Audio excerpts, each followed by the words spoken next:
வணக்கம் மகளே, welcome to the better show. இன்னைக்கு ஷோல நம்ம பார்க்க போறது தையல் மிஷின் அப்படின்ற ஒரு தமிழ் டப்டு மலையாள மூவியோட ரிவ்யூ.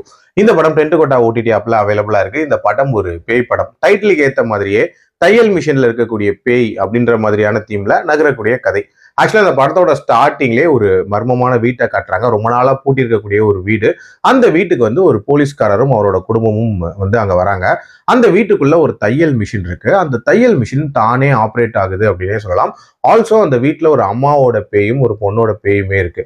எதுக்காக அந்த பேய் அங்க இருக்கு, அந்த வீட்டுல இருக்கிறவங்க எல்லாம் என்ன பண்ணுது, இவங்களுக்கான பிளாஷ்பேக் என்ன, டுவர்ட்ஸ் எண்ட் இவங்களுக்கு நடந்த விஷயங்களுக்கு பழி வாங்கினாங்களா அப்படின்ற மாதிரி நிறைய விஷயங்களை சொல்லக்கூடிய ஒரு படம் தான் இந்த படம். வழக்கமான பேய் படங்களுக்குன்னு ஒரு டெம்ப்ளேட் இருக்கும்ல, அதாவது யாராவது ஒருத்தர் கொலை பண்ணிடுவாங்க, அந்த கொலைக்கான காரணம் என்ன, அந்த கொலை பண்ணவங்கள பழி வாங்குறதுக்காக பேய் அங்க இருக்கும் அப்படின்ற மாதிரியான ஒரு கதை இருக்குல்ல, கிட்டத்தட்ட அதே மாதிரியான ஒரு கதையை தான் இதுலயே எடுத்திருக்காங்க.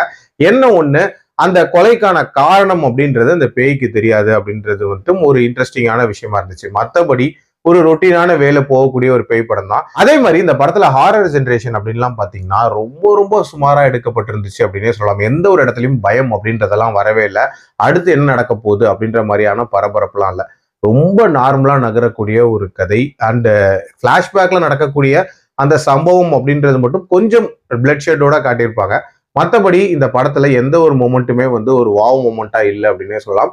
ரொம்ப சுமாரா எடுக்கப்பட்ட ஒரு படம் தான். என்னோட ரேட்டிங் இந்த படத்துக்கு 2.3 out of 5.